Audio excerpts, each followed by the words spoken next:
Ladies and gentlemen, listen carefully. Close your eyes for a moment. Imagine it's 1 year from now.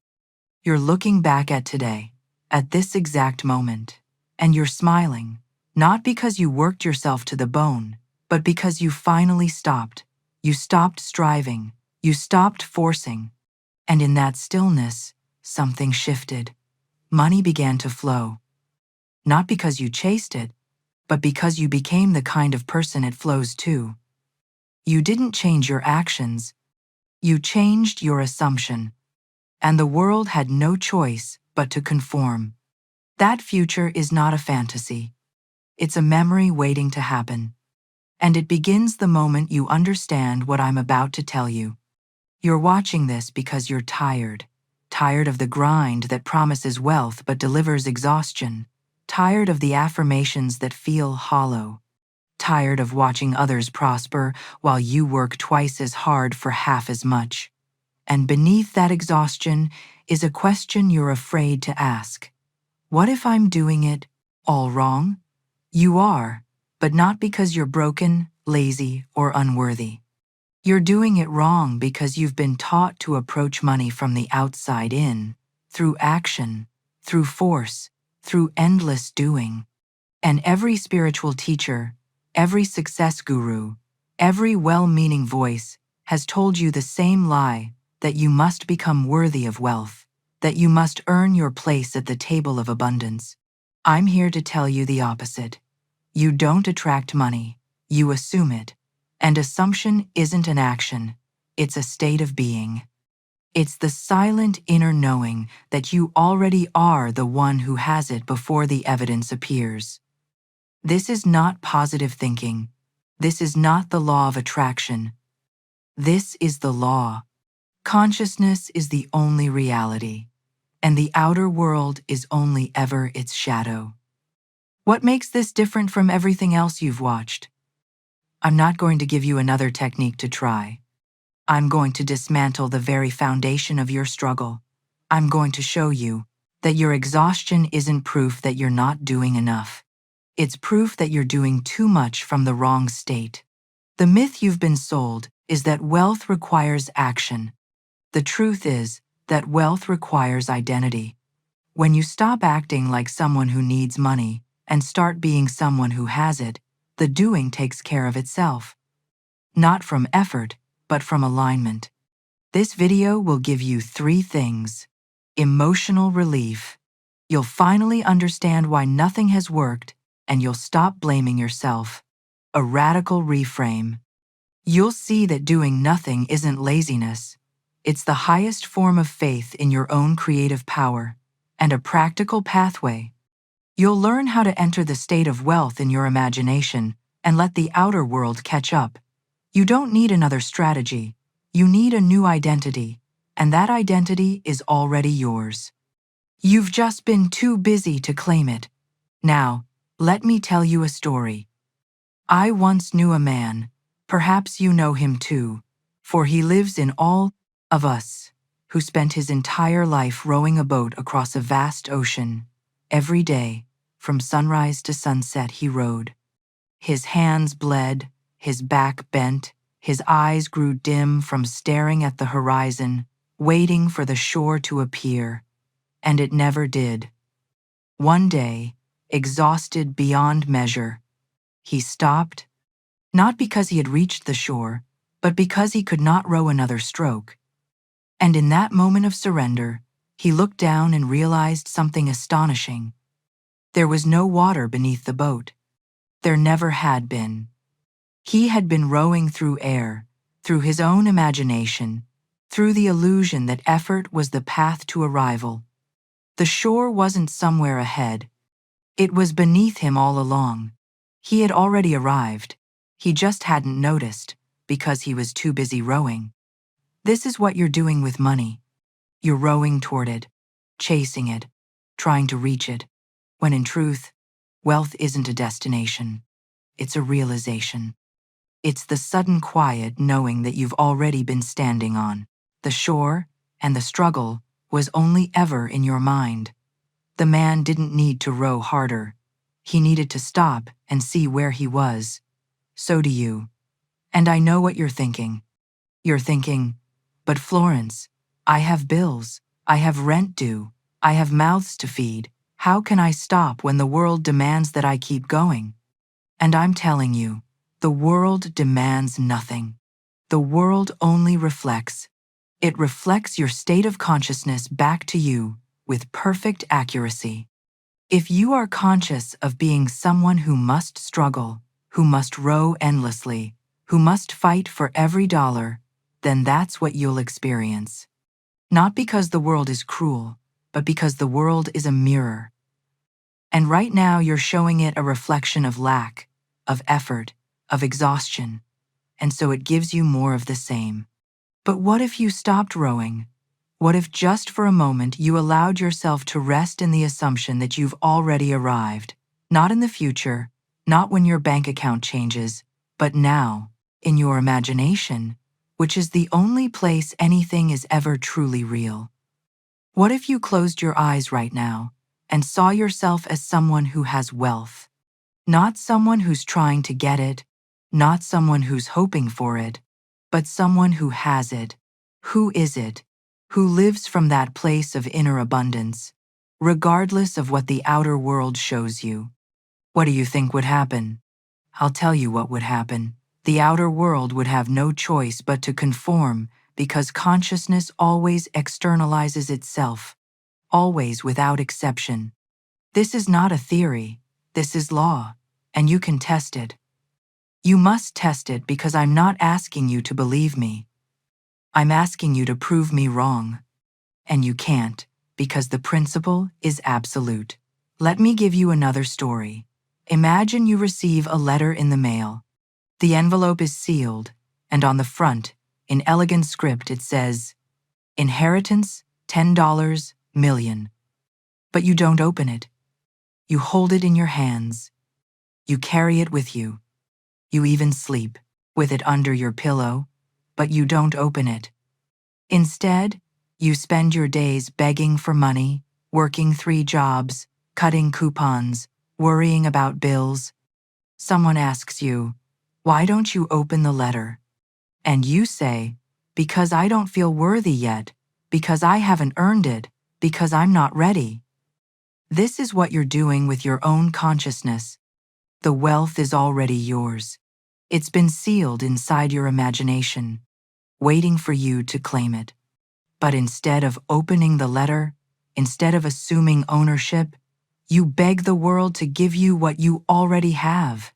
I am telling you, open the letter, not tomorrow, not when you feel ready.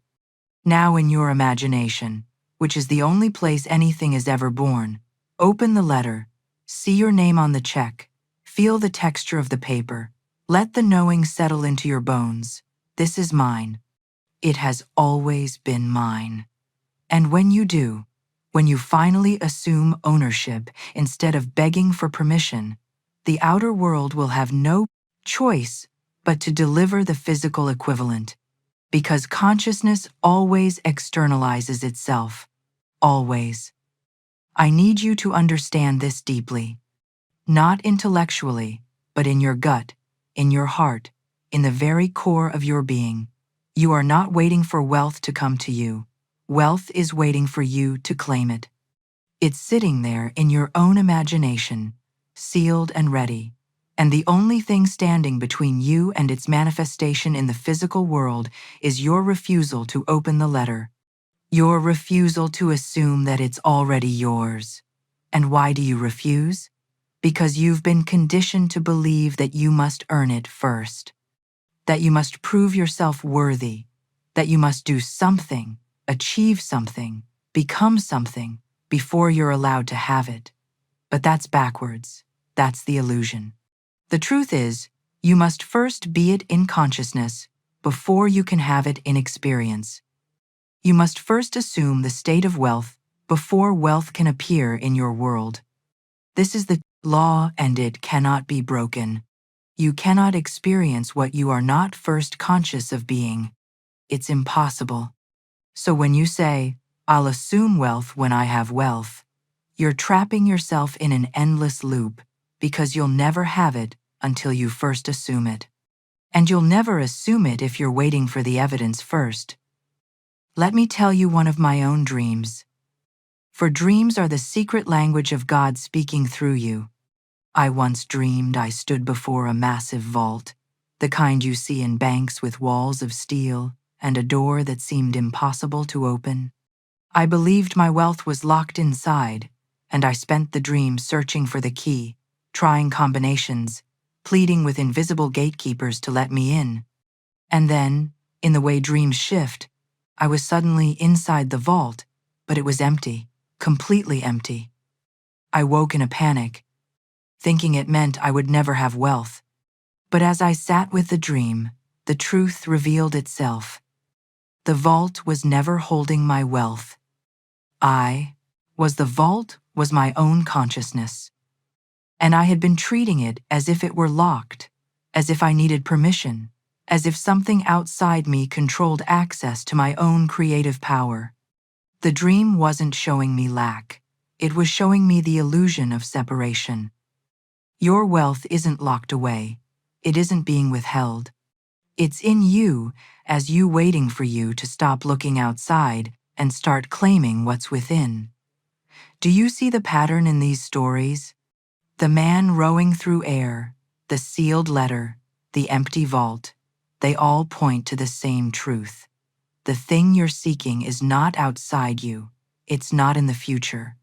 It's not dependent on conditions, circumstances, or anyone else's approval.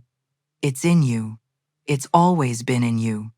And the moment you turn inward, the moment you claim it in your imagination, the moment you assume it as your present reality, it must appear in your outer world.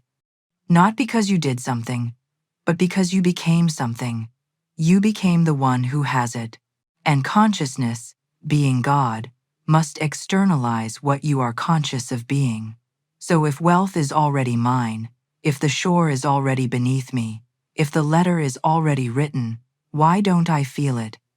Why does my bank account tell a different story? That's what I'm going to answer now. Not with more metaphors, but with the mechanics of consciousness itself.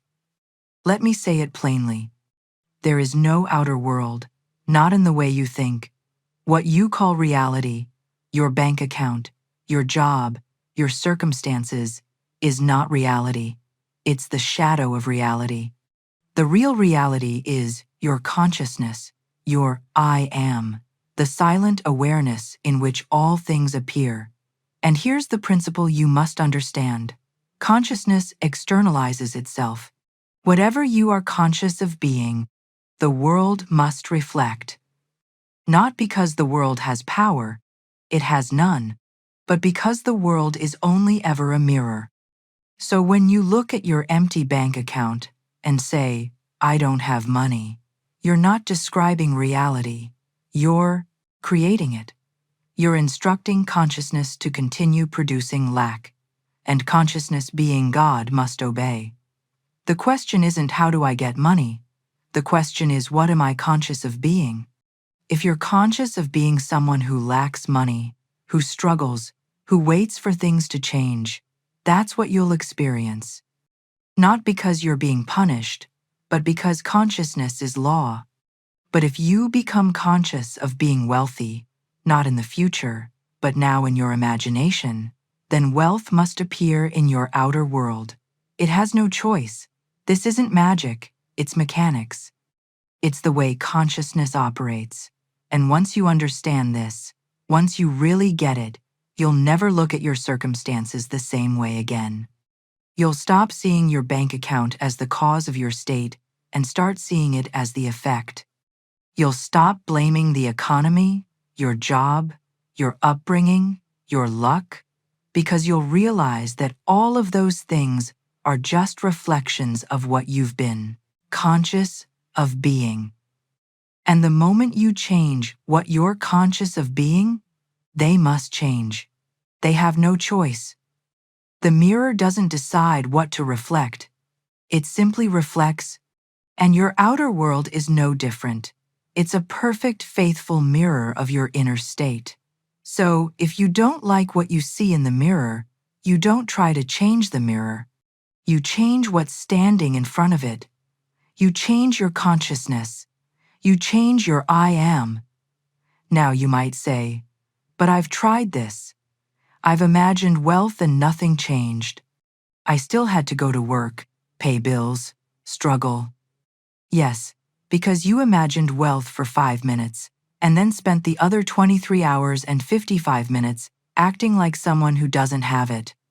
You imagined wealth, and then checked your bank account to see if it worked. You imagined wealth, and then worried about rent. You imagined wealth, and then took action from the state of lack. Applying for loans, taking extra shifts, cutting expenses from a place of fear. This is the trap. You think action creates. It doesn't. State of being creates. Action only confirms. When you act from lack, you instruct consciousness that you lack. And so lack multiplies. But when you act from wealth, or better yet, when you do nothing and simply rest in the assumption of wealth, you give consciousness permission to arrange circumstances in your favor. I'm not saying don't work. I'm saying don't work from the state of needing it to work. Work if you feel inspired to, from the state of already having wealth. The same action done from a different state produces a completely different result. Or, do nothing at all. And watch what happens when you stop contradicting your assumption with desperate doing. Because here's what most people don't understand.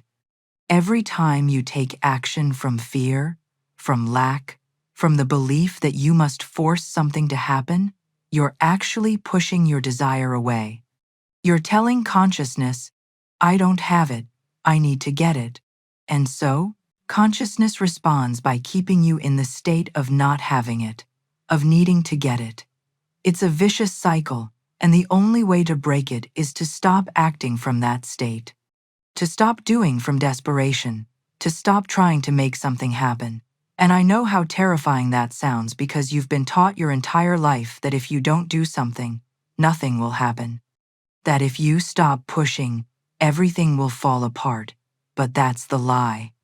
The truth is, when you stop pushing, when you stop interfering, when you finally get out of your own way and allow consciousness to do its work, that's when miracles happen. That's when the phone rings with the unexpected opportunity. That's when the check arrives in the mail. That's when the promotion comes through. Not because you forced it, but because you allowed it. Because you finally stopped contradicting your assumption with your actions. But Florence, you ask, how do I assume wealth when I don't feel wealthy? This is the greatest misunderstanding. You don't wait to feel wealthy. You choose to feel wealthy. And you do this not by forcing emotion, but by occupying the state in your imagination. Close your eyes right now. Don't wait, do it. Imagine you're lying in your bed tonight, and as you drift to sleep, you think to yourself, I'm so grateful. The money came. It's done. Don't imagine how it came. Don't imagine the steps. Just feel the relief, the satisfaction, the quiet knowing that it's handled. That feeling, that is the feeling of the wish fulfilled. It's not excitement. It's not jumping up and down. It's the deep inner rest of someone who already has what they want. And when you fall asleep in that state, you impress it upon consciousness. You plant the seed. And consciousness, being the creative power of God, must bring it to pass. But here's the paradox. You can't do this while checking the three-dimensional world. You can't feel wealthy in imagination and then panic when you check your bank account. You must choose which world is real, the world of your senses or the world of your imagination. I'm telling you, imagination is the only reality. The outer world is only its echo. So feel it now. Not tomorrow. Now. Feel it as you listen to my voice. Feel the relief of knowing the money is yours. Feel the gratitude for its arrival. Feel the peace of someone who has nothing to worry about because it's already done. And if you can hold that feeling even for a few seconds, you've done the work. You've planted the seed, and now all you have to do is leave it alone and let it grow. But that's the hard part, isn't it? Leaving it alone? Because your mind wants to dig up the seed every 5 minutes to see if it's growing yet. Your mind wants proof, evidence, validation, and every time you check, every time you doubt, every time you worry, you're digging up the seed, you're interfering with the process, and so nothing grows. This is why doing nothing is so powerful, because doing nothing means you've truly let it go. You've truly trusted. You've truly believed. And that's when consciousness can work without your interference. That's when the seed can grow into the tree. That's when the assumption can externalize itself into your physical reality. Doing nothing doesn't mean passivity. It means non-inference. It means you've done the only work that matters. You've assumed the state, and now you get out of the way. Most people sabotage their manifestations not because they didn't imagine it, but because they couldn't leave it alone. They imagined wealth, and then they went looking for it. They imagined the relationship, and then they texted 50 times. They imagined success, and then they forced doors open that were meant to stay closed. This is not faith. This is fear. Faith is the quiet knowing that it's done, that you've planted the seed in consciousness, and now you trust the unseen to bring it to pass. Doing nothing is the ultimate test of your belief. If you truly believe you're wealthy in consciousness, you don't need to chase money. You don't need to force opportunities. You don't need to convince anyone, including yourself. You simply live from the state, and the state externalizes itself. This doesn't mean you ignore inspired action. If you feel called to make a phone call, send an email, take a meeting, do it. But do it from rest, not from desperation. There's a difference between action that flows from assumption and action that flows from fear. One creates, the other destroys. When you act from assumption, from the inner knowing that it's already done, your actions are effortless. They feel natural. They feel right. There's no strain, no force, no anxiety. You're simply moving through the world as the person you've assumed yourself to be, and the world responds accordingly.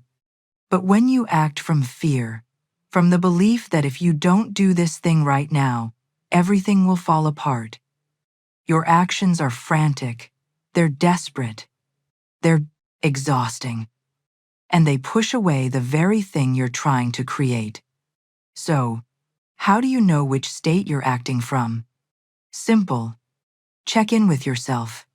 How does this action feel? Does it feel heavy or light? Does it feel forced or natural? Does it come from a place of I have to or a place of I want to? If it's heavy, forced, or coming from I have to, you're acting from fear. Stop. Go back to imagination. Go back to the feeling of the wish fulfilled. Reclaim your state. And then, if the action still feels right, do it from that place. But if it doesn't, if it now feels unnecessary, then don't do it. Trust that consciousness is handling it in ways you can't see. Trust that the bridge of incidents is being built.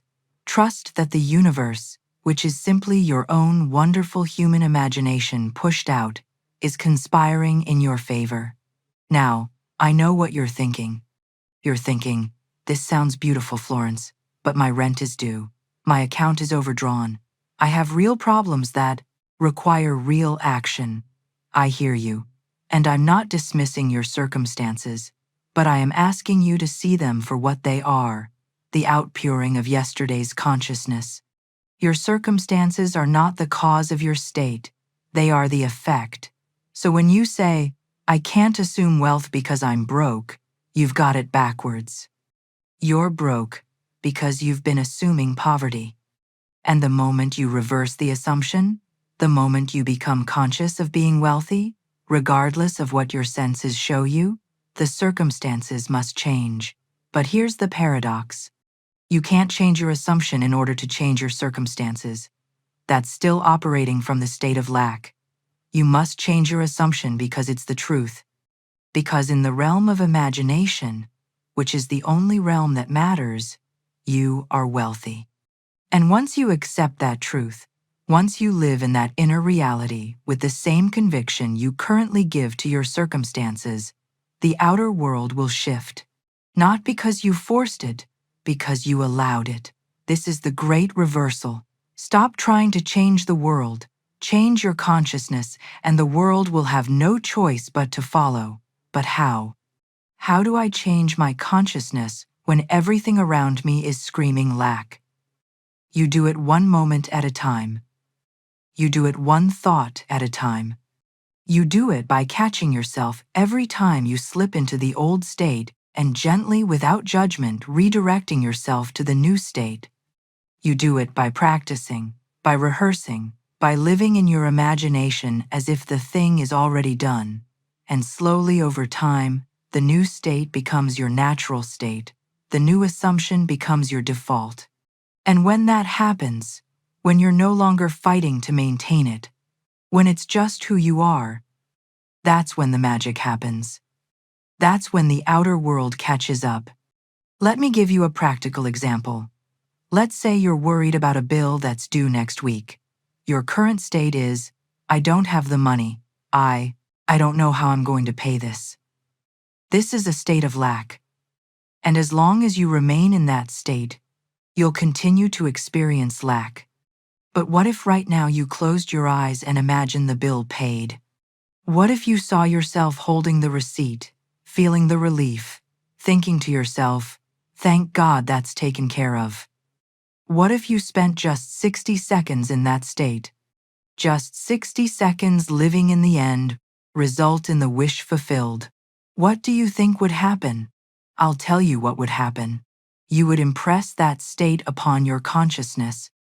And consciousness, being creative, would immediately begin to arrange circumstances to make it so. Maybe an unexpected check arrives. Maybe a friend offers to lend you money. Maybe your employer gives you a bonus. Maybe the bill gets delayed. It doesn't matter how. That's not your concern. Your only concern is the state. Assume the state of the wish fulfilled and let consciousness handle the how. But you have to mean it. You can't just do this as a technique while secretly believing it won't work. You have to do it with faith, with conviction, with the absolute knowing that consciousness is God. And whatever you impress upon it must come to pass. And if you don't have that faith yet, that's okay. Start small. Test the law on something that doesn't matter as much. Imagine a free coffee. Imagine a parking spot. Imagine a phone call from a friend.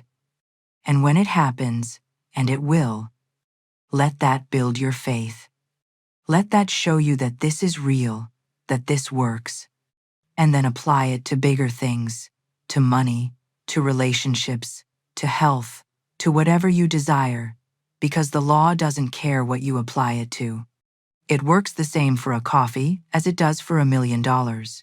The only difference is your belief. So now you understand the law. You understand that consciousness creates, that assumption is everything, that doing nothing from the right state is more powerful than endless doing from the wrong state. But understanding isn't enough. You must apply it. And I'm going to give you the simplest, most direct practice I know. Tonight, before you sleep, you're going to revise your day. Not the whole day, just one moment. The moment that most confirmed your lack. Maybe you checked your bank account and felt panic. Maybe you paid a bill and felt resentment. Maybe someone asked you for money and you felt shame. Take that moment and replay it in your imagination. But this time, change the feeling. See yourself checking your account and smiling. See yourself paying the bill with ease. See yourself giving freely because you have abundance to spare. Don't try to change the facts. Change the feeling. Because the feeling is the secret. The feeling is what consciousness records. And when you revise the feeling, you revise the cause. And when you revise the cause, the future must change. Do this every night, just one moment. Revised. This is how you stop feeding the old story and start planting the new. 1. This is how you gradually, gently shift your state from lack to abundance. And as you do this, you'll notice something interesting. You'll notice that fewer and fewer moments confirm your lack. You'll notice that more and more moments confirm your abundance, not because the world changed, but because you changed, because you stopped being the person who lacks and started being the person who has. And the world, being a faithful mirror, reflected that change back to you. Now, I want you to choose one simple statement that implies wealth. Not "I want money," not "money is coming," but a statement that assumes it's already done. Something like, "I am so grateful I have more than enough. Money flows to me easily. I am wealthy." Choose one, just one, and repeat it to yourself throughout the day, not as an affirmation you're trying to make true, but as a reminder of what's already true in consciousness. Say it when you wake up. Say it when you're in line at the store.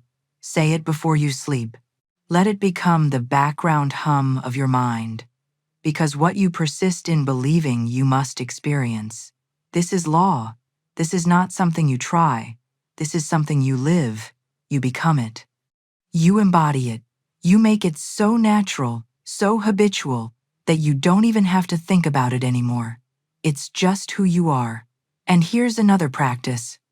For the next 7 days, I want you to try something radical. Do nothing from the state of lack. If you feel the urge to check your bank account compulsively, don't. If you feel the urge to apply for 20 jobs out of panic, don't. If you feel the urge to vent about money, complain about bills, or tell the story of your struggle, don't. Instead, every time you feel that urge, stop, close your eyes, and imagine the wish fulfilled. See yourself with the money. Feel the relief. Hear yourself saying, "It's done." Just 5 seconds, that's all. This isn't about denying reality. It's about choosing which reality you're going to feed.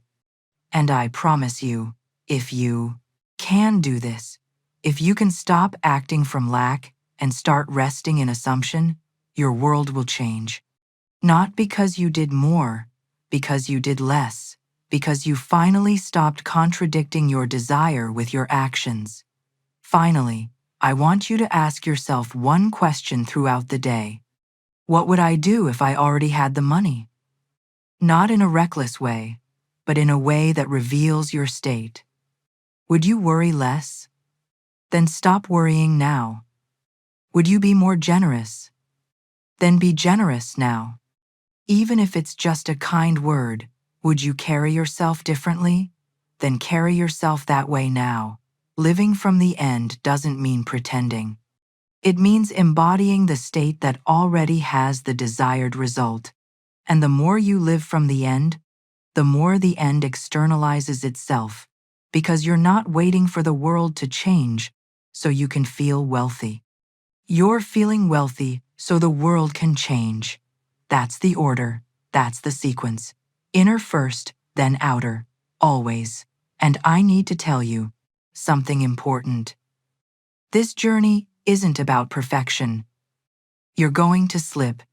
You're going to have moments where you fall back into the old state, where you panic, where you doubt, where you check your account and feel that familiar sinking feeling. That's okay. That's human. What matters is what you do next. Do you stay there, wallowing in the lack, telling yourself it's not working? Or do you catch yourself, smile gently, and return to the wish fulfilled? Every time you catch yourself and redirect, you're strengthening the new state. You're building the new identity. You're training your consciousness to default to abundance instead of lack. And over time, it gets easier. Over time, it becomes effortless. Over time, you won't even remember what it felt like to live from lack, because you'll have become so firmly rooted in abundance that lack will seem like a distant dream. let me tell you something about faith. Real faith isn't about believing something will happen. Real faith is knowing it's already done. It's the quiet, unshakable certainty that what you've claimed in imagination is already yours in reality, even if your senses haven't caught up yet. And that's what I'm asking you to cultivate. Not hope, not wishful thinking, but faith. The kind of faith that allows you to sleep peacefully at night, even when your bank account is overdrawn. The kind of faith that allows you to smile when others would panic. The kind of faith that allows you to do nothing because you know that everything is already being handled by the creative power within you. And here's what's beautiful about this. The more you practice this faith, the more evidence you'll see that it's warranted. Little things will start to shift. Unexpected money will show up. Opportunities will present themselves. Doors will open that were previously closed. And each time this happens, your faith will grow stronger. Until one day, you won't need faith anymore because you'll have direct experience. You'll have proof. And then, it won't be about believing. It'll be about knowing. And when you know, truly know that consciousness creates reality, that your imagination is God, that your assumptions harden into fact, nothing can shake you, nothing can stop you, nothing can prevent your good from coming to you. Now, let me address something I know you're wondering. What about the people who try this and say it doesn't work? What about the people who imagine and assume and nothing changes? I'll tell you exactly what's happening with them. They're imagining from the state of lack. They're assuming from the state of doubt. They're doing the technique, but they're not living from the end. They're treating imagination like a tool to manipulate reality. Instead of understanding that imagination is reality, they're still giving more power to their circumstances than to their consciousness. And so nothing changes because they haven't actually changed states. They've just changed their thoughts for a few minutes while remaining firmly rooted in the old state. This is why I keep saying it's not about the technique, it's about the state. You can do every technique perfectly and still not manifest if you're doing it from the wrong state. But if you get the state right, if you truly become the person who has what you desire, you don't even need techniques. It happens automatically because consciousness externalizes itself. It has to. It's law. So, stop worrying about whether you're doing the techniques right. Start asking yourself, who am I being right now? Am I being the person who lacks money? Or am I being the person who has it? And if you're being the person who has it, truly being it, not just pretending for 5 minutes, but actually living from that place, then money must come. It has no choice. Let me tell you about a time in my own life when I applied this principle. I was facing what seemed like an insurmountable financial challenge. I had obligations, debts, responsibilities, and no clear way to meet them.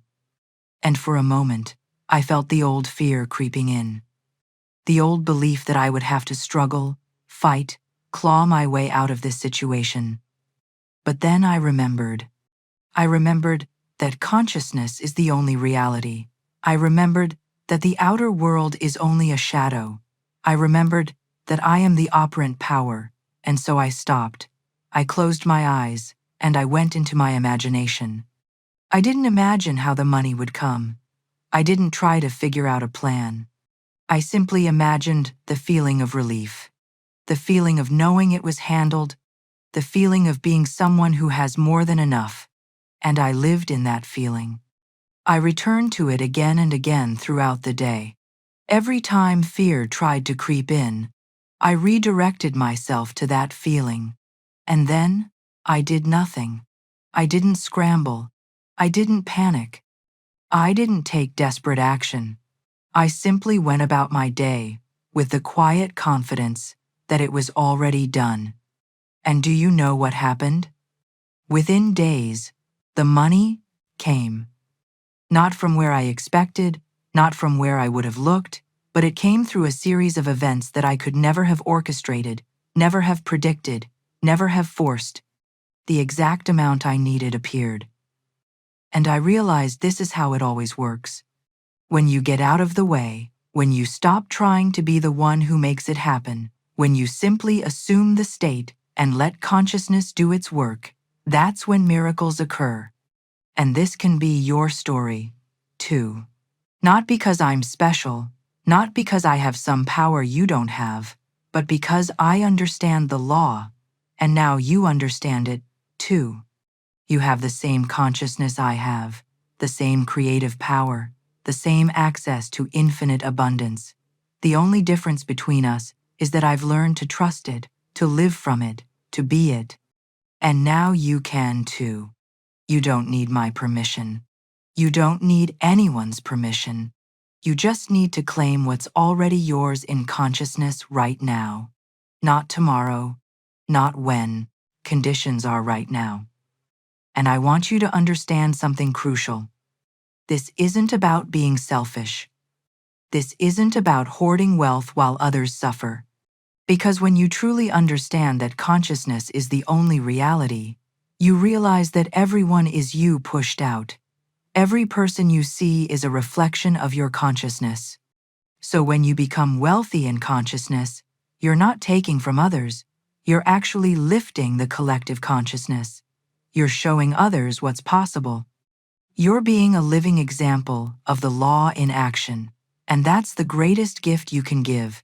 Not your pity, not your sacrifice, but your demonstration of truth. So don't feel guilty about wanting wealth. Don't feel ashamed about desiring abundance. It's your birthright. It's who you are. You are the offspring of the Most High. You are God in human form, and God lacks nothing. So why should you? The only reason you lack is because you've forgotten who you are. You believe the lie that you're separate from the source, that you're at the mercy of circumstances, that you're a victim of the economy, the government, your upbringing, your luck. But none of that is true. You are the creator. You are the operant power. You are the one who decides what you experience. And the moment you reclaim that power, the moment you remember who you are, everything changes. So who are you?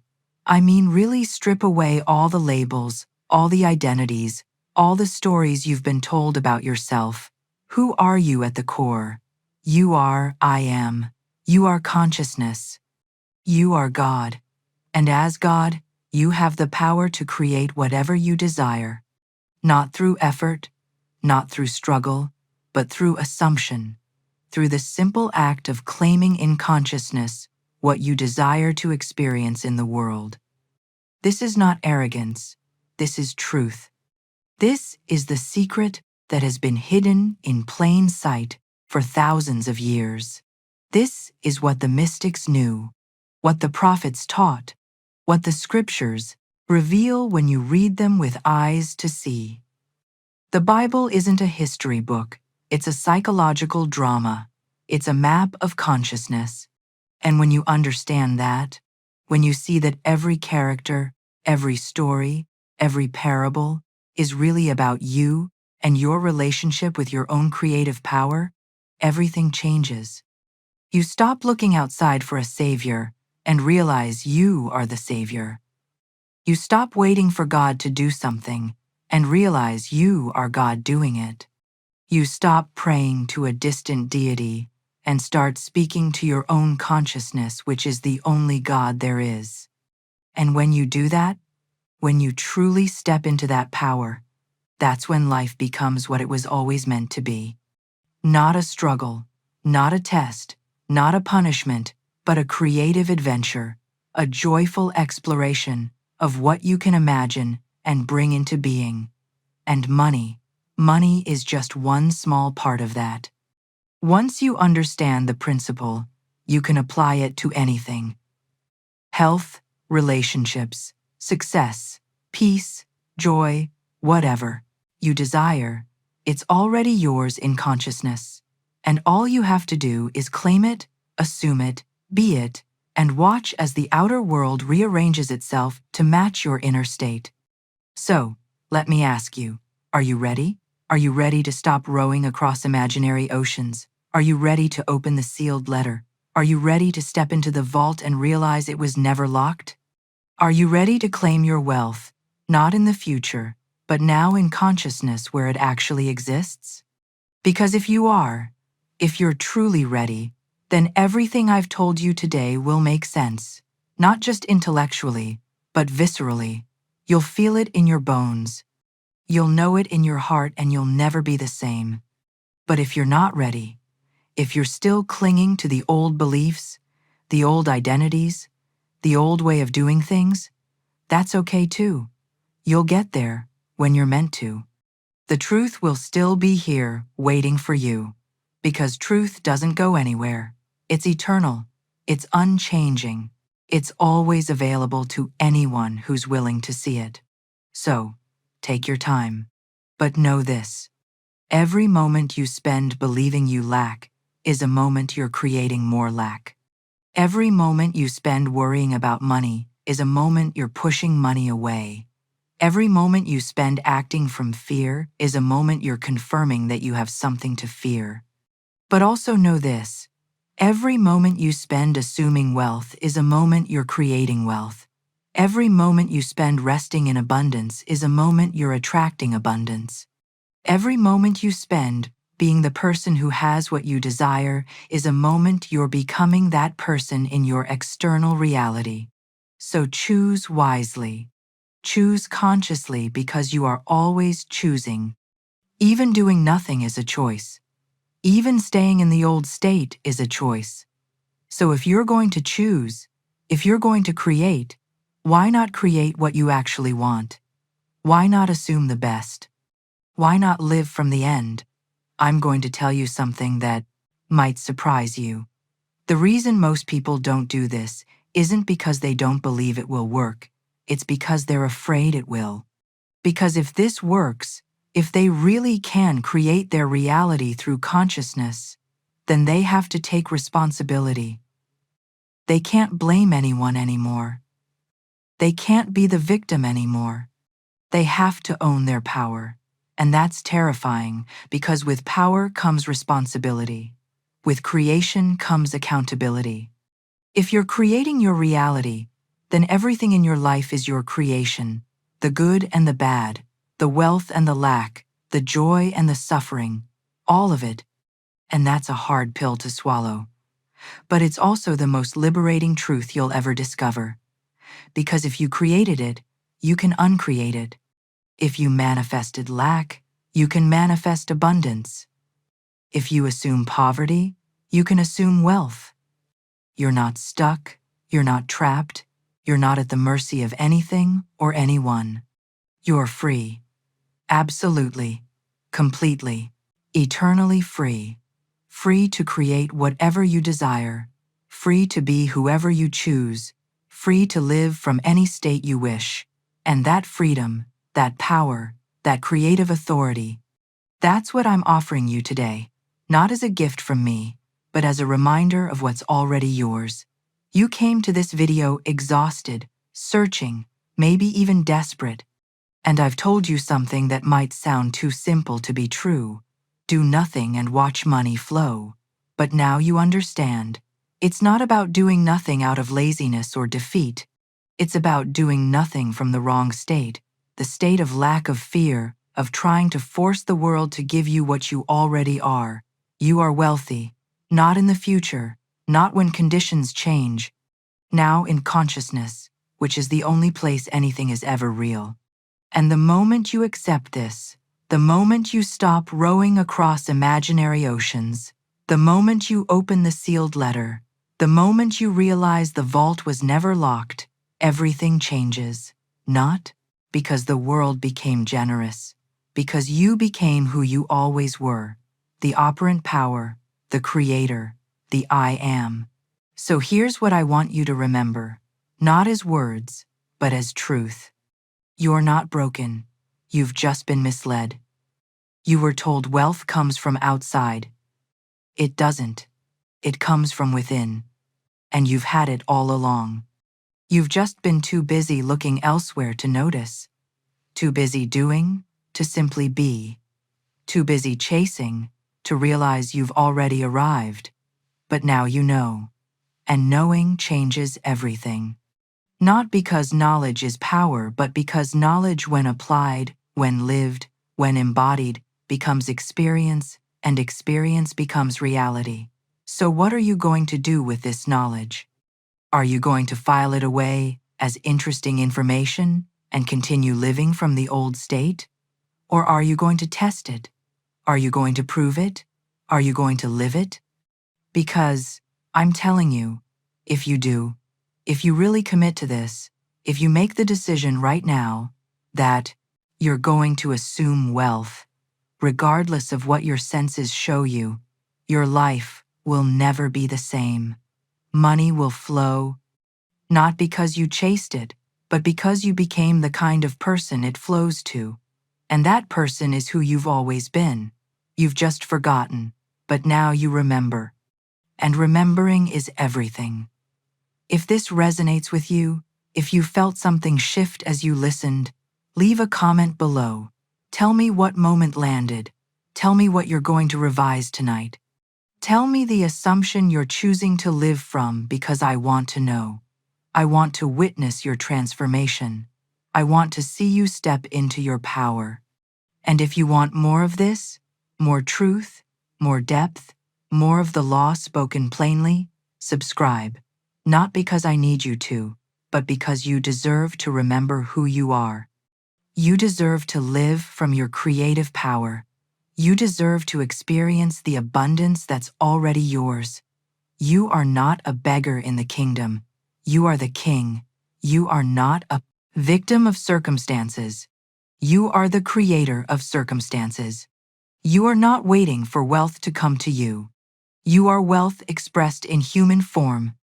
And the moment you claim that truth, the moment you live from that truth, the moment you be that truth, the outer world will have no choice but to bow to your assumption, because consciousness is God, and you are consciousness.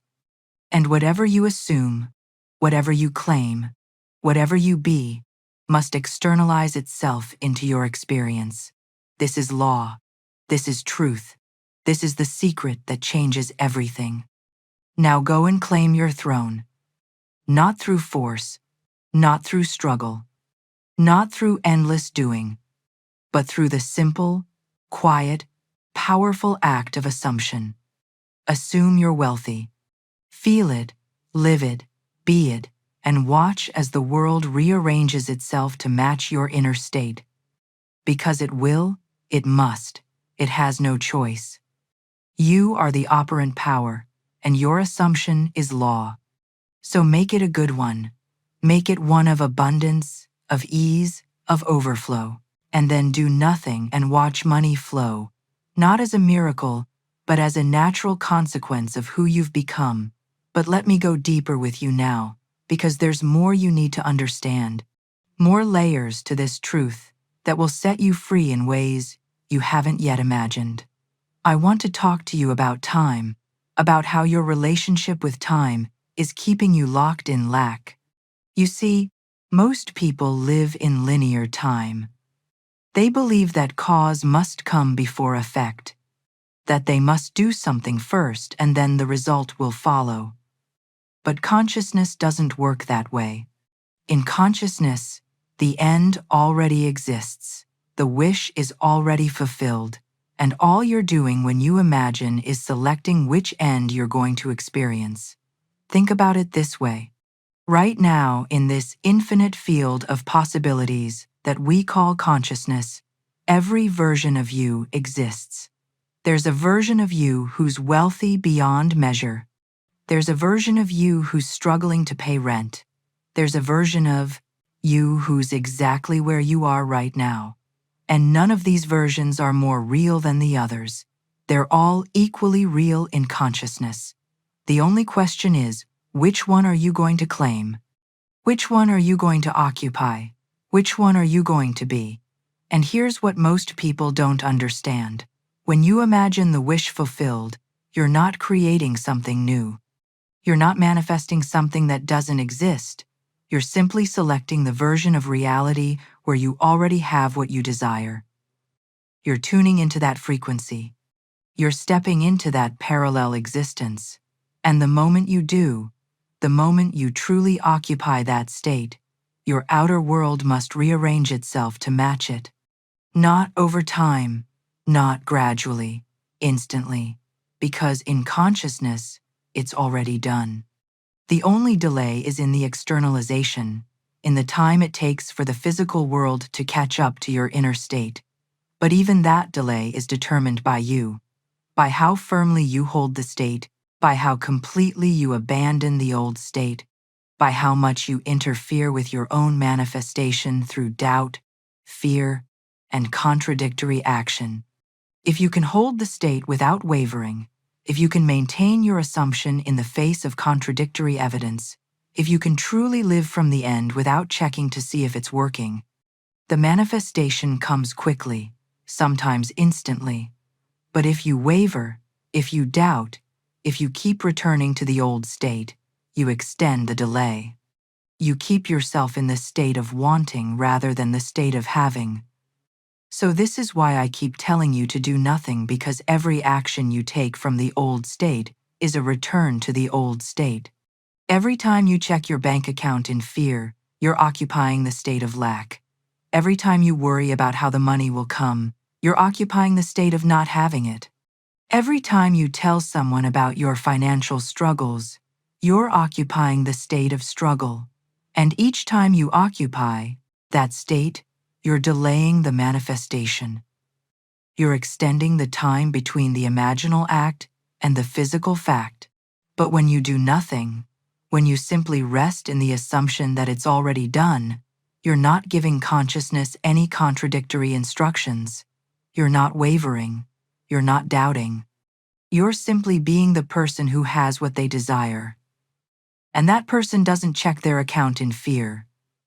That person doesn't worry about how the money will come. That person doesn't complain about their financial situation because that person doesn't have a financial situation to complain about.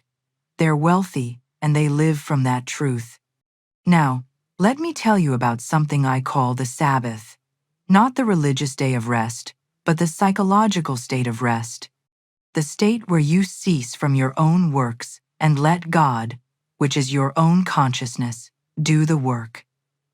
This is what doing nothing really means. It means you've done your part. You've imagined the end. You've assumed the state. You've felt the feeling of the wish fulfilled. And now you rest. You Sabbath. You let the creative power within you bring it to pass without your interference. This is the most difficult thing for people to do because we've been conditioned to believe that if we're not doing something, nothing is happening. But the opposite is true. When you're not doing anything from the old state, everything is happening in consciousness. The bridge of incidents is being built. Circumstances are being rearranged. People are being moved into position. Opportunities are being created, all without your conscious effort, all because you held the state and then got out of the way. Let me give you an example from Scripture. And remember, Scripture is not history, it's psychology. It's a map of how consciousness works. In the book of Exodus, the Israelites are trapped between the Red Sea and Pharaoh's army. They can't go forward, they can't go back, and they're terrified. And Moses says to them, "Stand still and see the salvation of the Lord." Stand still. Don't do anything. Just watch. And what happens? The sea parts. The way opens. They're saved. Not because they did something, but because they stood still and let God do it. This is what I'm asking you to do with your financial situation. Stand still. Stop trying to figure out how the money will come. Stop forcing doors open. Stop taking desperate action. Just stand still in the assumption that you're wealthy and watch as the way opens before you. Watch as circumstances arrange themselves in your favor. Watch as the money comes from unexpected sources, through unexpected means, in unexpected ways, because that's how consciousness works. It doesn't follow your logic. It doesn't consult your understanding of how things should happen. It simply externalizes your state through whatever means available. And here's something else you need to understand. The reason you've been struggling with money isn't because you don't know how to make money. It's because you're identified with the wrong state. You've been living in the state of someone who doesn't have money, who struggles with money, who worries about money. And that state has a momentum. It has a history. It has patterns and habits and neural pathways that keep pulling you back into it, even when you try to imagine something different. This is why you can't just imagine wealth once and expect everything to change, because you've spent years, maybe decades, reinforcing the state of lack. You've practiced it. You've perfected it. You've made it your default. And now you have to build a new default. You have to practice the new state until it becomes as natural as the old state was, until it becomes more natural, until it becomes so much who you are that you can't imagine being anything else. And how do you do that? Through persistence, through repetition, through returning to the wish fulfilled again and again and again, no matter how many times you slip back into the old state. Every time you catch yourself worrying about money, return to the wish fulfilled. Every time you catch yourself checking your account in fear, return to the wish fulfilled. Every time you catch yourself complaining about your circumstances, return to the wish fulfilled over and over and over until the new state becomes your natural state. This is what I mean when I talk about living in the end. It's not something you do once and forget about. It's something you practice constantly until it becomes who you are, until you're not trying to maintain the state anymore, until you're just naturally being the person who has what they desire. And when you reach that point, when the new state is as natural as breathing, that's when the physical manifestation must come, because consciousness always externalizes itself. And if you're firmly established in the state of wealth, wealth must appear in your experience. Now, I want to address something that I know troubles many of you. You are thinking, but Florence, I've been trying to do this. I've been imagining. I've been assuming, and nothing is changing. I'm still broke. I'm still struggling.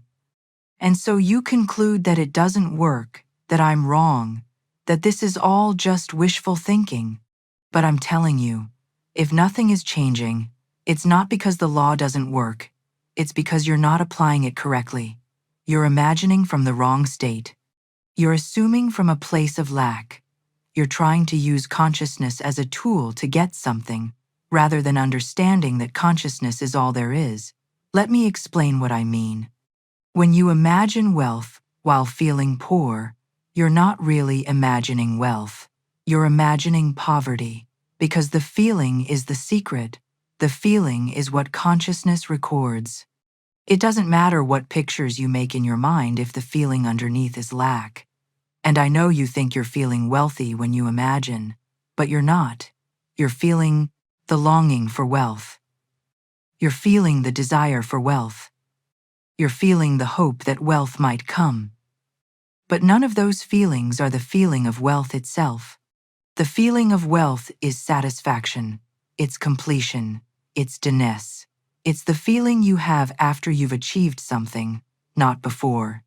It's the feeling of relief, of gratitude, of quiet confidence. It's not excitement, it's not anticipation, it's not hope. Those are all feelings of lack disguised as positive emotions. Because if you're excited about something coming, you're acknowledging that you don't have it yet. If you're anticipating something, you're acknowledging that it's not here. If you're hoping for something, you're acknowledging that it might not happen. But the feeling of the wish fulfilled has none of that. It's simply the quiet knowing that it's done, that you have it, that it's yours. And when you can access that feeling, When you can truly feel it in your body, in your bones, in your very being, that's when the magic happens. That's when consciousness has no choice but to externalize it, because you're not asking for it anymore. You're not hoping for it anymore. You're not trying to get it anymore. You're simply being the one who has it. And consciousness must reflect that back to you. So, how do you access that feeling? I'll tell you exactly how. You go into your imagination and you construct a scene that would naturally follow the fulfillment of your desire. Not the desire itself, but something that would happen after. For example, if you desire money, don't imagine receiving the money. Imagine spending it. Imagine checking your account and seeing a large balance.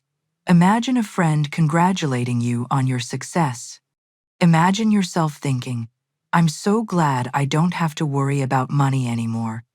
These are scenes that imply the wish is already fulfilled.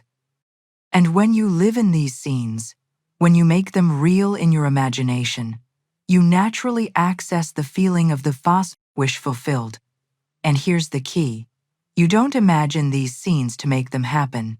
You imagine them because they've already happened in consciousness. You're not creating something new. You're remembering something that already exists in the realm of imagination, which is the only realm that matters.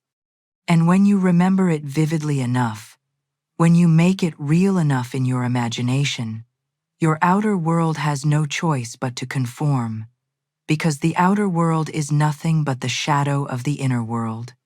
It has no independent existence. It has no power of its own. It's simply a mirror reflecting back to you what you are conscious of being. Now, let me tell you about something that will transform your understanding of this entire process. I call it the feeling of already being. Most people, when they try to manifest something, feel like they're reaching for it, like they're trying to grab it from somewhere outside themselves, like they're trying to pull it into their reality from some other realm. But that's backwards. You're not pulling anything toward you. You're not attracting anything. You're not manifesting anything in the sense of creating something new. You're simply claiming what already is. You're recognizing what's already yours. You're stepping into the version of reality where you already have what you desire. And the feeling of that is very different from the feeling of trying to get something. When you're trying to get something, there's tension, there's effort, there's striving. But when you're claiming what's already yours, there's ease, there's peace, there's a sense of rightness. It feels like coming home, not like taking a journey. It feels like remembering, not like discovering. It feels like being, not like becoming. And that feeling, that sense of already being, is the secret to manifestation. Because when you truly feel that you already are the person who has what you desire, the outer world must rearrange itself to reflect that truth. This is why I keep saying you must live from the end, not toward the end. Living toward the end means you're still in the journey. You're still in the process. You're still becoming, but living from the end means you've already arrived. You're already there. You're already the person you desire to be. And from that place, everything is different. Your thoughts are different. Your feelings are different. Your actions are different. Not because you're forcing them to be different, but because they naturally flow from your new state of being. Let me give you a concrete example. Imagine you want to have $10,000 in your bank account. If you're living toward that end, you're constantly thinking about how to make $10,000. You're looking for opportunities. You're taking action. You're worrying about whether it will work. You're checking your account to see if the money has appeared yet. All of these behaviors come from the state of not having the money. They all reinforce the state of lack. And so, the lack continues. But if you're living from the end, you've already got the $10,000. Not in your physical bank account, but in your consciousness, which is the only place it needs to be. And from that state, you're not looking for opportunities to make money. You're not worried about whether it will work. You're not checking your account in fear, because in your consciousness, the money is already there. You're simply going about your day as someone who has $10,000 in the bank, and that person behaves very differently. That person is relaxed, confident, generous, peaceful, and those qualities, those ways of being, attract circumstances that match them, not because the universe is rewarding you, but because consciousness must externalize itself. And here's what's beautiful about this. Once you understand this principle, once you really get it, you realize that manifestation isn't hard. It's actually the easiest thing in the world because you're not trying to change anything outside yourself. You're simply changing your state of consciousness, and that's something you have complete control over. No one can stop you from imagining. No one can prevent you from assuming a new state. No one can keep you from feeling the wish fulfilled. It's entirely within your power. It's entirely up to you.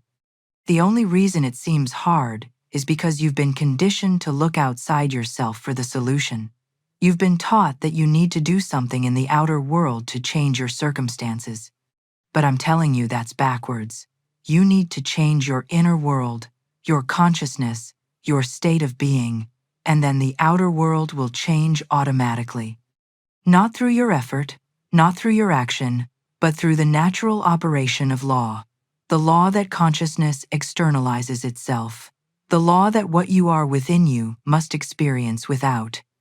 The law that as within, so without. Now, let me talk to you about something that might seem contradictory, but is actually essential to understanding this teaching. I've been telling you to do nothing, but I've also been telling you to imagine, to assume, to feel. So which is it? Do nothing or do something? The answer is both. You do something in consciousness, you actively imagine the wish fulfilled, you deliberately assume the new state, you consciously feel the feeling of having what you desire, but you do nothing in the outer world from the state of lack. You don't take desperate action. You don't force doors open. You don't try to make it happen through effort and will. This is the balance. Inner action, outer stillness. You're incredibly active in consciousness, constantly returning to the wish fulfilled, constantly maintaining your assumption, constantly feeling the feeling of already being. But you're still in the world. You're at rest. You're peaceful. You're not striving because you know that the interaction is all that's required. The interaction is the cause, and the outer manifestation is the effect, and cause must come before effect. But in this case, the cause is in consciousness, not in the world. So you cause in consciousness, and then you rest and watch as the effect appears in the world. This is what Jesus meant when he said, "My yoke is easy and my burden is light." He wasn't talking about religious obligations. He was talking about the way consciousness works. When you understand that all you need to do is assume the state in consciousness and then let it externalize, the burden is light because you're not carrying the weight of making it happen anymore. You're not exhausting yourself trying to force circumstances to align. You're simply being who you want to be in consciousness and letting the world catch up. But when you don't understand this, when you think you have to make it happen through outer action, the burden is heavy because you're trying to do God's work. You're trying to create through force rather than through assumption, and force doesn't work, at least not in the way you want it to. You can force things to happen through sheer effort and will, but they won't be satisfying. They won't last, and they'll exhaust you in the process because you're working against the law instead of with it. Working with the law means you assume the state, feel the feeling, and then let it happen. You don't try to figure out how. You don't try to control the process.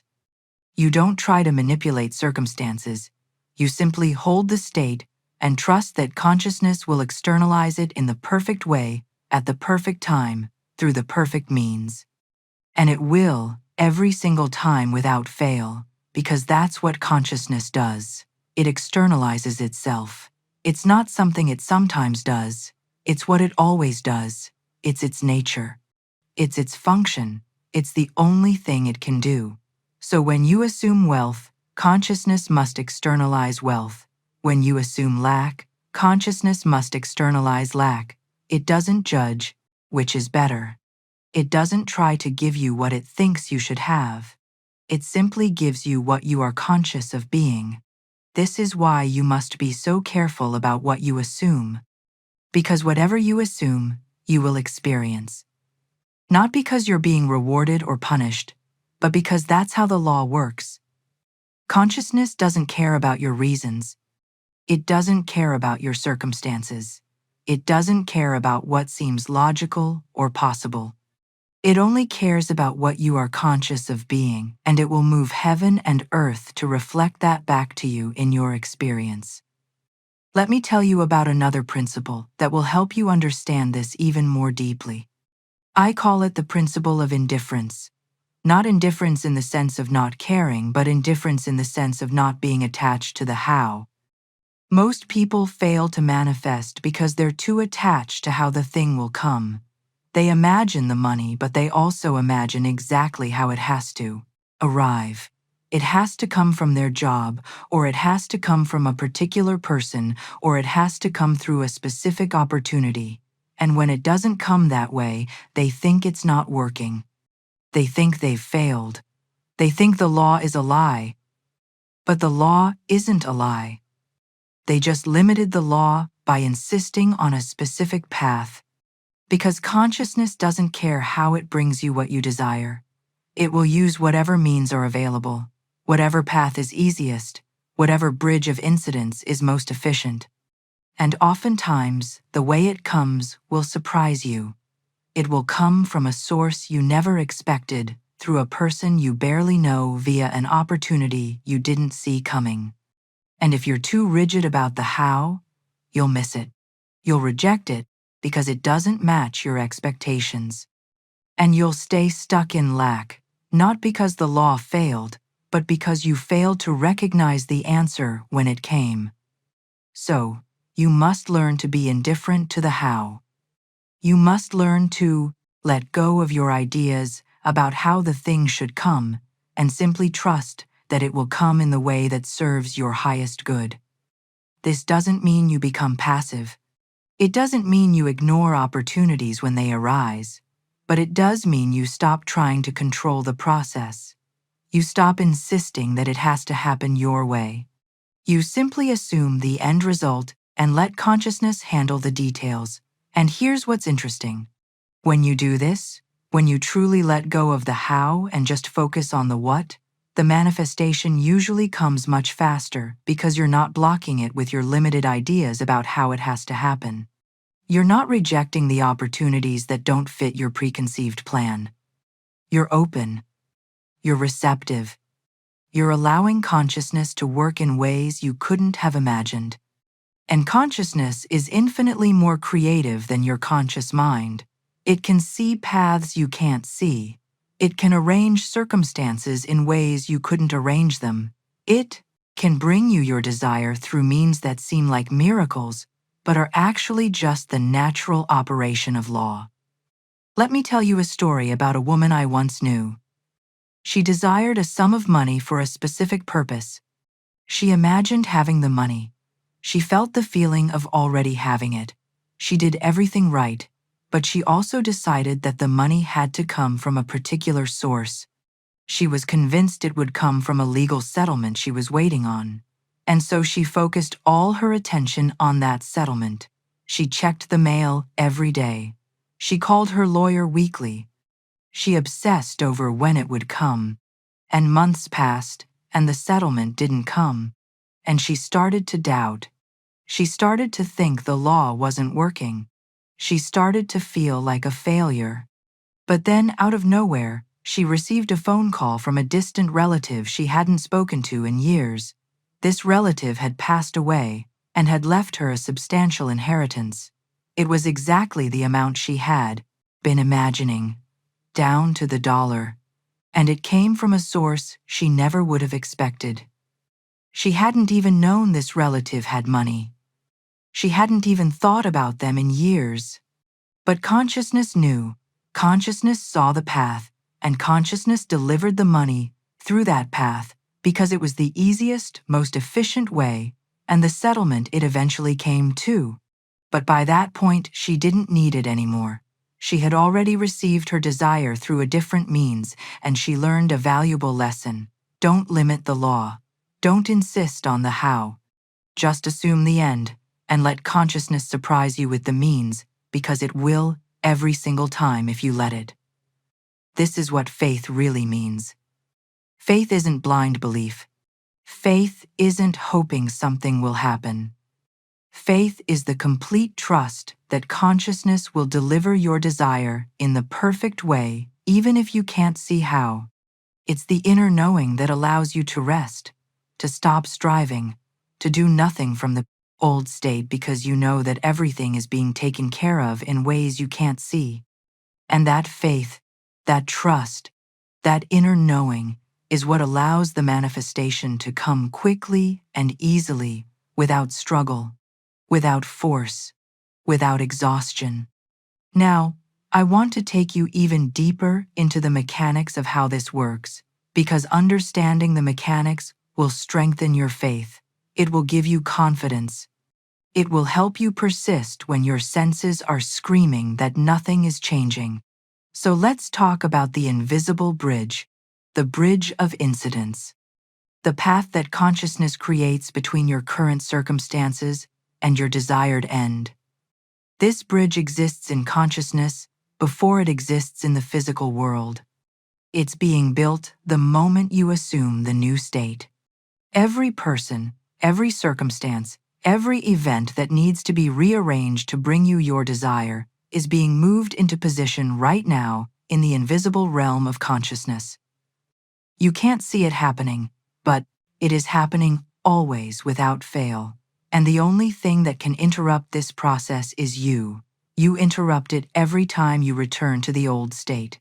Every time you doubt, every time you worry, every time you take action from fear, because each time you do that, you're collapsing the bridge. You're dismantling what consciousness was building. And then, consciousness has to start over.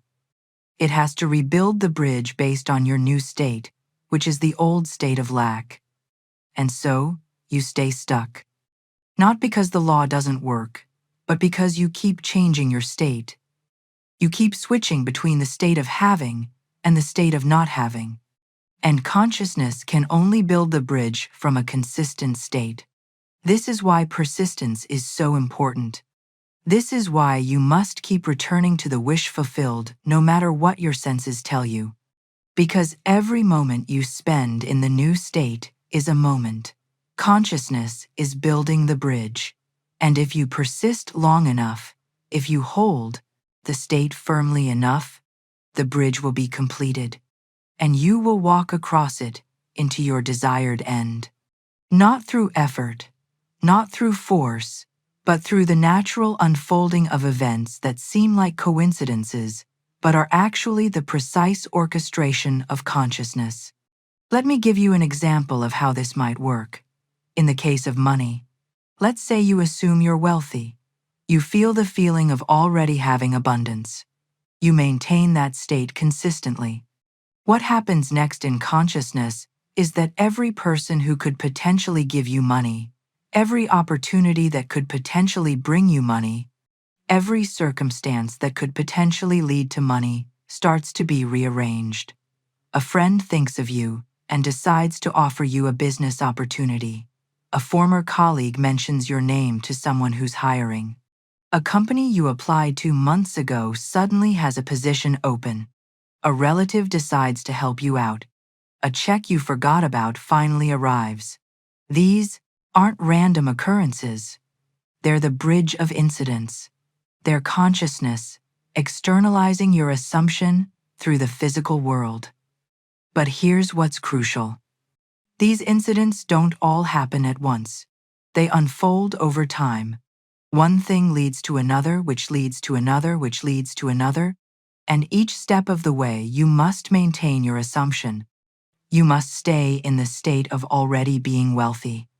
Because if you slip back into lack, if you start to doubt, if you start to worry, you interrupt the process. You delay the manifestation. You extend the bridge. But if you persist, if you hold firm, each incident will unfold naturally. And before you know it, you'll have crossed the bridge and arrived at your desire. And the beautiful thing is, once you've experienced this once you've seen how consciousness builds the bridge, your faith becomes unshakable because you know it works. You've seen it with your own eyes. You've experienced it in your own life. And then, manifestation becomes easy, natural, effortless, because you trust the process, you trust consciousness, you trust yourself. And that trust allows you to rest in the assumption without wavering, which allows the manifestation to come quickly and easily. Now, let me address one more thing that I know is troubling some of you. You're thinking, but Florence, what if I assume wealth and nothing happens? What if I do everything you're telling me to do and I'm still broke? What if this doesn't work for me? And I'm going to tell you something that might be hard to hear, but it's the truth. It always works. Without exception, without fail. If you assume wealth and you're still experiencing lack, there's only one reason you haven't truly assumed wealth. You've imagined it, you've thought about it, you've hoped for it, but you haven't become it. You haven't made it your dominant state. You haven't occupied it fully and consistently. And I know you think you have. I know you believe you've been assuming wealth. But I'm telling you, if the manifestation hasn't come, you haven't. Because consciousness is law. It doesn't sometimes work and sometimes not work. It works all the time, every time, for everyone. But it only works when you actually apply it. And applying it doesn't mean thinking about wealth while feeling poor. It doesn't mean imagining wealth while acting from lack. It means truly becoming wealthy in consciousness to the point where your outer circumstances no longer have any emotional power over you. To the point where you can look at your empty bank account and feel absolutely nothing, no fear, no worry, no doubt. Because in your consciousness, which is the only place that matters, you're wealthy. That's the test. Can you look at your current circumstances and not be moved? Can you see evidence of lack and still feel abundant? Can you be faced with bills and deadlines and obligations and still rest in the assumption that you're wealthy? If you can, the manifestation must come. It's law. But if you can't, if your circumstances still have power over you, if you're still reacting emotionally to what you see in the physical world, then you haven't truly assumed the new state. You're still identified with the old state, and so the old state continues. This is the work. This is the practice. Learning to stay in the new state regardless of what's happening in the old world. Learning to give more reality to your imagination than to your senses. Learning to trust consciousness more than you trust circumstances. And I won't lie to you, this is difficult at first because everything in the physical world is screaming at you that you don't have what you desire. Your bank account is screaming, your bills are screaming, the people around you are screaming, and you have to learn to close your ears to all of it and listen only to the voice of your own assumption. But the more you practice this, the easier it becomes. The more you choose imagination over sensation, the stronger your faith becomes. The more you persist in the new state despite contrary evidence, the more natural the new state feels, until one day you realize you're not trying anymore. You're not forcing anything. You're not struggling to maintain the assumption. You just are. You're wealthy, not in the future, not when the money comes, but now, in consciousness.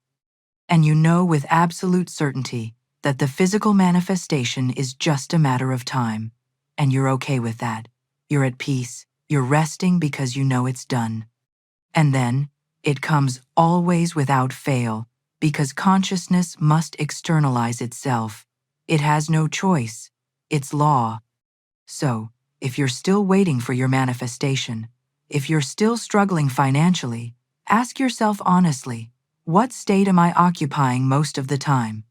Not what state do I imagine for 5 minutes before bed, but what state am I living in throughout my day?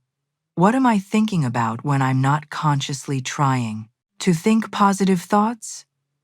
What am I feeling when I'm not consciously trying to feel abundant? That's your real state. That's what consciousness is externalizing.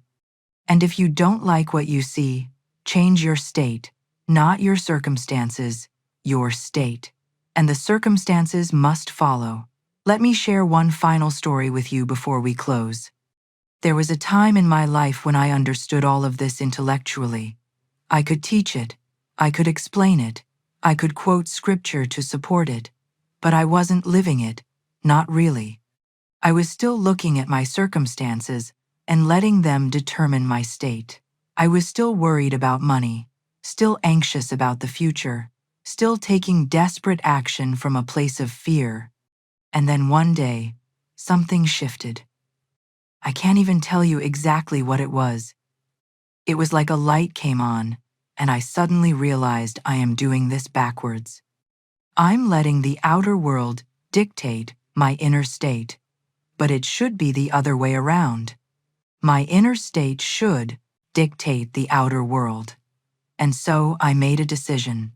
I decided that no matter what my circumstances looked like, I was going to assume wealth. I was going to feel abundant. I was going to live from the end. And I did. It wasn't easy at first. Every time I checked my account and saw a low balance, I felt fear rising, but I didn't let it take over. I acknowledged it and then returned to my assumption. I imagined the balance I wanted to see. I felt the feeling of having plenty. I thanked consciousness for my abundance. And I did this over and over dozens of times a day. Every time fear tried to creep in. And then, something amazing happened. I stopped caring about the bank account. Not in a nihilistic way, but in a peaceful way. I just knew deep down that it was handled, that the money would come, that I was wealthy in consciousness, and the physical manifestation was just a formality. And from that place of knowing, my whole life changed. Opportunities appeared. Money came from unexpected sources. Things that had been stuck for months suddenly resolved. And it all felt so natural, so effortless, so inevitable, because I wasn't forcing it. I was allowing it. I was simply being who I truly was in consciousness and letting the world reflect that back to me. That's what I want for you. That sense of peace, that inner knowing, that absolute certainty that you are the operant power and whatever you assume must come to pass. Not because I say so, but because it's law. Because it's the way consciousness works. Because it's who you are. You are not a limited human being hoping and praying that some external power will save you. You are consciousness itself, temporarily wearing the costume of a human being, creating your reality through the power of your own imagination. And once you truly understand that, once you truly accept that, once you truly live from that truth, nothing can stop you, nothing can limit you, nothing can keep you from having exactly what you desire, so do nothing after this. Not from exhaustion, not from defeat, not from passivity, but from the quiet, unshakable knowing that you've already done the only work that matters. You've assumed the state in consciousness. You've claimed your wealth in imagination. You've become the person who has what you desire. And now all you have to do is rest, Sabbath, trust, and watch as consciousness externalizes your assumption through the physical world. Watch as money flows. Not because you chased it, not because you forced it, but because you became the kind of person it flows to. And that person is who you've always been. You've just been too busy doing to realize you've already arrived. Thank you.